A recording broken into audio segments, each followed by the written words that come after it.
Hello and welcome back to Katawa Shoujo. Last time we hung out with Hanako. We went to the festival and got some foodies from Lily, and we got some takoyaki, which we said was kind of bleh, but we said the miso soup was really good. And then we went to the library and we said, hey Hanako, let's go to the tea room, and then we played chess, and now we are going to Shanghai with Lily and Hanako, and then we'll see Yuko there probably because she works there. And we were just about to make our way when I stopped. Insulated by the heavy stone of the building, the noise from the crowd has faded to a murmur. Strange, I thought that most people would be beginning to leave by now. They're probably here to view the fireworks. Fireworks? Yes. Apparently the school puts on quite the show. A lot of people come from town just to watch them. Lily's decision to leave the school grounds seems to make sense now. Hanako would probably have a hard time with the whole town descending onto the school, or ascending, as the case may be. For the second time since arriving at Yamaku, I find myself walking down the road with Lily. Only now that I can barely hear the incessant noise of the festival do I realize how loud it was. I can hear my ears ringing slightly in the still evening air as they recover from the day's assault on them.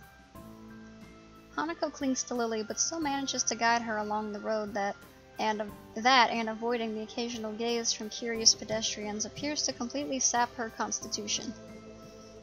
She rarely raises her focus from the ground in front of her, nor does she utter a word.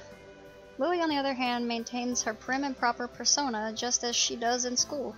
It's obvious she purposely puts effort into her appearance rather than hiding it as Hanako does. It's striking how different they are in their way of holding themselves outside of Yamaku's grounds. That said, it's obvious on both of their cases that they do visibly change. Inside Yamaku, everyone is special, which negates the specialness of it. But once we venture outside the school gates, we are returned to the status of outsider in generic labels. Especially when we are still in school uniform, it's like hanging a sign around your neck challenging people to figure out what is wrong with you. I'm surprised that so many of the students keep it on. Then again, with canes and wheelchairs common among the students, I guess it's not really that much of a giveaway. Or maybe I'm the only one that sees this as a stigma. Maybe you get used to it after a time, like any other school uniform. The tea house seems fairly standard from the outside, just an ordinary building with typical signs decorating the entrance. It looks like the type of place you'd walk by without a thought. Just another generic cafe in a sea of thousands. If Hanako hadn't steered Lily into the entrance, I would have continued on down the road without even knowing that it existed. Inside the tea house, it takes a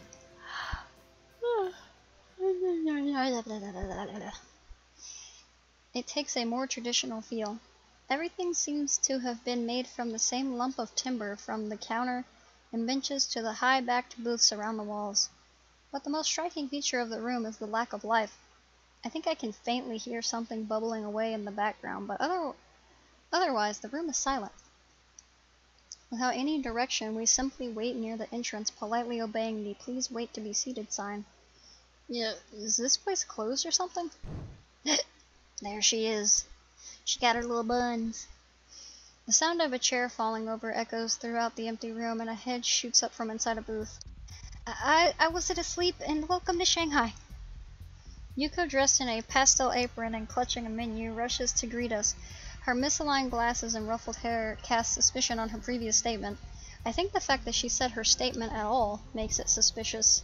I don't think anyone would have thought she was sleeping. I would have thought she was cleaning.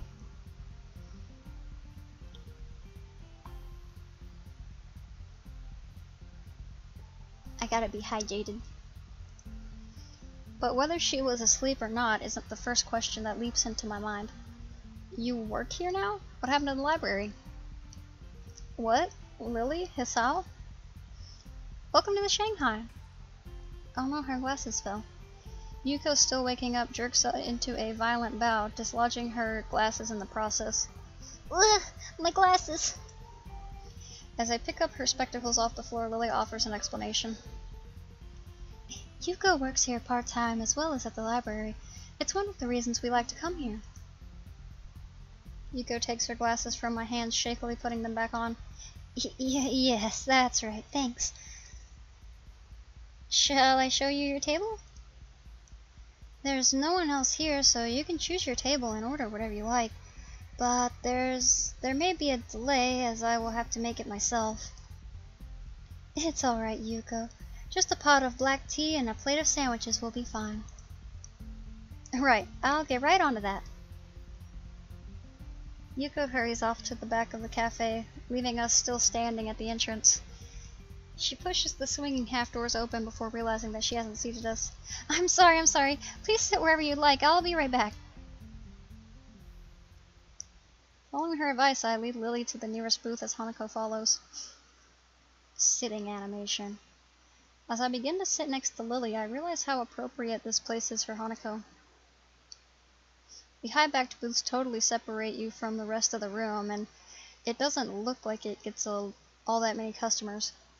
All of the furnishings, from the cushions on the benches to the condiment holders, look dated but aren't overly worn. I wonder if Lily deliberately selects places that like this to take Hanako. She seems like the type that would go to lengths to cater to Hanako's unique predicament. So, Hisao, I didn't know you played chess. Well, not very well, but I do know how to play. I suppose the obvious question now would be, who won? Lily's innocent smile makes me hesitant. I don't really want to look like I'm lording my victory over Hanako. Hisao did. Yeah, but not by much. Damn, saying that out loud makes me feel like I've done something terrible. Well done, Hisao. You've accomplished something I've only ever failed at. Thanks. I haven't played in ages, so it felt good to play again. Yes, it did. Hanako fidgets with her hair a little and looks away as she replies, but a small smile emerges. It's a little more extreme of a reaction than I expected, but still kinda cute in that Hanako way. She is surprised. It throws me a little off guard, and only Yuko's cataclysmic re-entry shocks me back into conversation. Are you alright there, Yuko? Do you need a hand? I'm fine. I have to do this properly. It's my job. Concentration plays across her face while she stares at the tray in her hands as if simply looking at its contents will hold them in place. Oh no, she's shaking! Sadly, this doesn't prove all that effective. The cups and saucers slowly dance around, occasionally clattering as they collide with one another. Is it heavy or is she hungry? Why is she so shaky? Taking great care, Yuko sets the tray down on the table with only the subtlest of crashes. There, see? Well done. Thank you, Yuko. Bow. Yuko's head rockets downward in her distinctive bow before answering. You're very welcome. I thought she was going to just her head onto the table. Would you like to join us? There's something else I'd like to discuss about that recent order, if I may. Ah, that's right. Lily and Yuko were discussing a pile of books when I first met Hanako. Something about Lily helping with the braille. Yes. We didn't get the chance to go through them, did we? Yuko hastily sits down next to Hanako. Apparently her dedication to this job only goes as far as her concentration. Once it is broken, she suddenly loses it. I'll be in the library tomorrow afternoon if you'd like to try again. That sounds perfect. I'll meet you there after classes. Lily? Oh dear, that's right. Tomorrow is Monday. How could I have forgotten? I'm starting to feel a little left out of the loop here.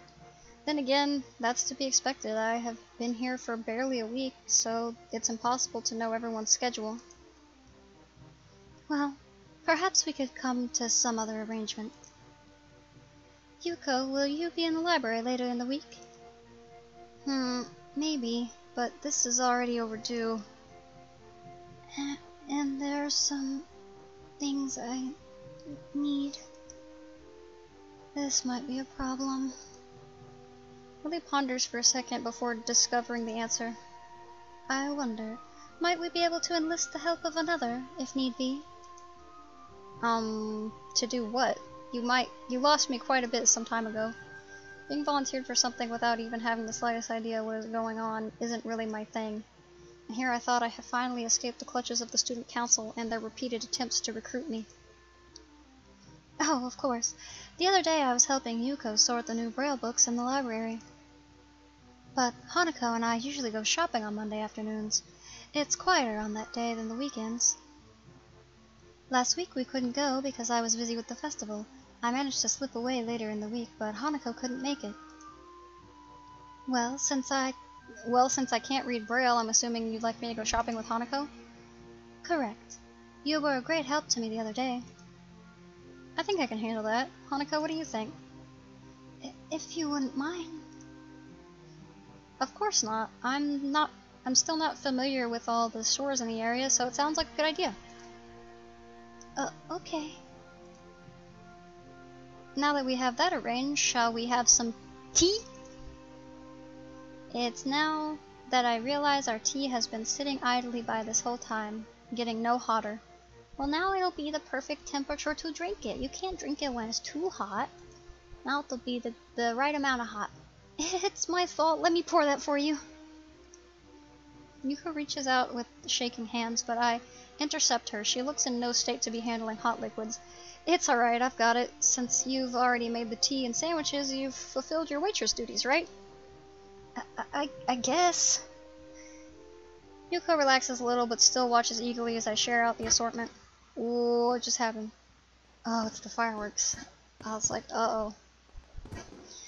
As I'm about to bite into the sandwich, a low, loud rumble can be heard along with a flash of lights from outside. Ah, I take it the show is starting. And now looking outside, I realize that dusk has come and gone, leaving us in the peak of twilight. Sparking tracers arc upwards, ready to explode in the floral shape of fireworks. Let's go watch! Oh, sorry, Lily. Please, don't miss the show on my account. From what I've heard, this isn't a bad location to watch them from. Aw, they're in the window. Look at her. She's like, wow. With the exception of Lily, we rushed to the window of the small tea house to watch the show. The strobe of colored lights plays across Hanako and Yuko's smiling faces, and for a second I forgot to look out the window. In this totally new world, there are a few things that don't change. I think that's why the school makes such a fuss over the festival. It's a chance to show the similarities between everyone. The show was over all too quickly. Fireworks are expensive, even for the most well-funded schools. Before we return to our tea and sandwiches, Hanako turns to me. Thanks for today. And tomorrow. That's okay. I don't think that I could have faced those crowds either. On days like this, it's more relaxing to spend some time away from everyone, don't you think? Yeah. Anyway, we've been delaying this tea for far too long now. Let's get back. Sure. We return to the booth and our light meal. That sounded impressive. Bigger than last year's, at least. Yeah, it was great. I've never seen them put on such a show. It gets better every year. I'm afraid, however, that during that time, the tea has gone cold. Oh no, let me make some more. This is my fault. Calm down, Yuko. It's no one's fault. I take a sip from my cup just to prove the point. This tea isn't too bad cool, anyway. It's like an iced tea. Really? Yes, really. If you add a bit of sugar, it's kinda nice. Are you sure? I'm positive. Now, why don't you sit down and we'll finish this together? Oh, okay. Yuko doesn't seem convinced, but sits down regardless. She carefully measures out about 5 teaspoons of sugar and adds them to her tea. I said a bit of sugar. I know, but I like my tea sweet anyway. Look at all these shy girls. I guess Lily isn't really shy. She's just proper. She's a proper one, that one. Curiously, I peer into her cup. As expected, hardly any of the sugar dissolves in the cold liquid. She stirs it twice before upturning the cup and drinking its contents, sugar and all, in a single mouthful. You're right, it's not that bad at all. You're good. I look back to Lily and Hanako, both of whom have finished their meal as I witness Yuko's personality in action. Not wanting to hold anyone up, I use her tactic and finish the remainder of my tea in a single swig. Well then, it seems we're all finished. Should we head back, or do we want seconds? Yuko's expression shows that it is quite clearly not a good idea. I think that it would be best if we got back soon. We do have to get back before curfew, after all. Oh, that is a good point. I'll meet you tomorrow, Yuko. I'll be looking forward to it, Lily. Goodbye, everyone. We make our way out of the small tea house and into the dark of the night. And the dark of the night. Lily and Hanako once again take point but under the cover of darkness, Hanako seems slightly less stressed than she did on the trip here. We move against the occasional group of people emptying the school grounds, but Hanako seems to lead us along a few minor roads, avoiding the bulk of the crowd. Outside the dorms, the school seems strangely quiet when compared to the noise of the day. Well then, thank you both for today. I think I learned a lot. You're most welcome, but I'm afraid I really must be going. Today's been a long day. That's right, Lily spent all of today on her feet, and I can imagine that walking outside of the school would be pretty tiring for her. I feel a pang of guilt as I remember that I was probably the only one in the school that got up around 10 this morning. Sure thing. Well, I'll see you both tomorrow. Good night. Good night, Hisao. Night. The girls returned to their dorm, and I to mine. Actually, now that I consider it, today tired me out as well. What's this? What is that? I don't even know what's going on. That's an eyeball. This is sad. What's happening?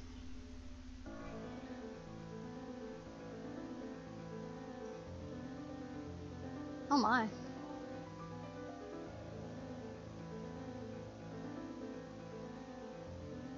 Is that me? She likes me. She finded me in the crowd and now she's gonna touch her toe to my toe. We're gonna toe touch. What is that? Oh, it's a book. It me! I found a book. Don't look at me with your book. But it's just a book. Did they kiss? Oh. Hide and seek. She said, don't look at me, I'm a peeper. Beep, beep. Oh. My alarm blares into my ears, only to be swiftly silenced by my fist.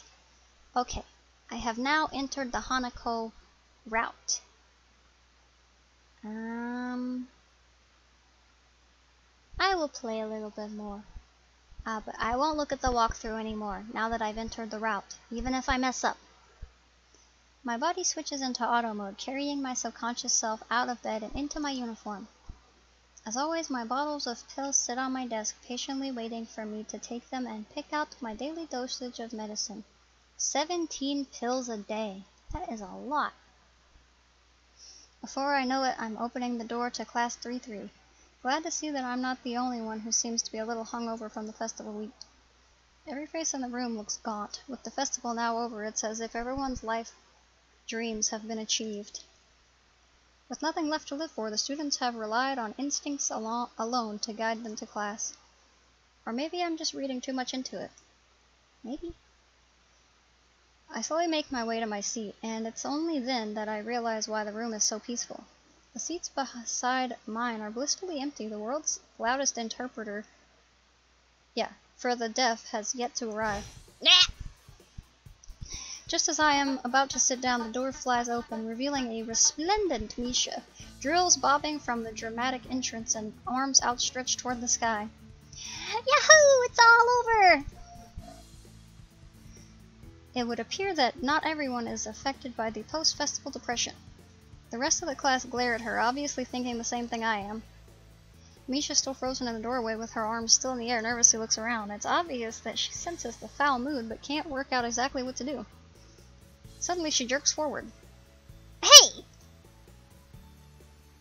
As she stumbles into the classroom, she reveals Shizune, arms still extended from where she shoved Misha. Meh! Thanks for the entertainment, but shouldn't you two take your seats? Meh! Still slightly embarrassed, Misha takes a few seconds to realize she has to translate. Oh yeah, Shi-chan says she's not happy with you ditching us last week. We were really busy. Is that so? What about this stuff I already did for you two? She says that only counts for council members. Since you declined, she doesn't owe you anything. Get away from me! Misha leans closer and whispers conspiratorially into my ear. Actually, I think she's just a little sore that you didn't spend the day with her. She's really thankful for your work last week, though. I don't know why she's whispering. Shizune can't hear you. Sensing that she is being talked about, Shizune lightly wraps her finger on the desk until Misha turns around to face her. I can't understand any of the fast-paced signing that's going on, but from Misha's slightly embarrassed expression and Shizune's slightly embarrassed expression and Misha's poorly contained laughter, I can guess. I can't. While this exchange is happening, the door opens once again, but this time at a much more reasonable pace, because Muto... oh no. It's Hanako. Hanako quietly enters the room and pulls the door closed behind her. Peering out from under her hair, she quickly scans the classroom. Our eyes meet and she suddenly stiffens. She closes her eyes, takes a deep breath, and then walks over to my desk. Good morning, Hisao. Morning, Hanako. You're a little late, aren't you? I was talking to Lily. About today. Ah, so you've got her list then? We can leave straight after classes in that case. Sure. I'm looking forward to it. Hanako briefly flashes her embarrassed smile at me, then hurries off to her seat. Okay, I will leave it there. And that was really cute. We went to a little tea house, we saw the fireworks, and we made Hanako happy. She has so many smiles, and she plays that little footy game. You know, the footy game. I think that was in the last episode. But she still plays that, and it makes me happy because I play that game too. And she's really cute. I like Hanako. But we will see. We will see her dark past that she was alluding to in the little animation. Alright, I will see everyone in the next video.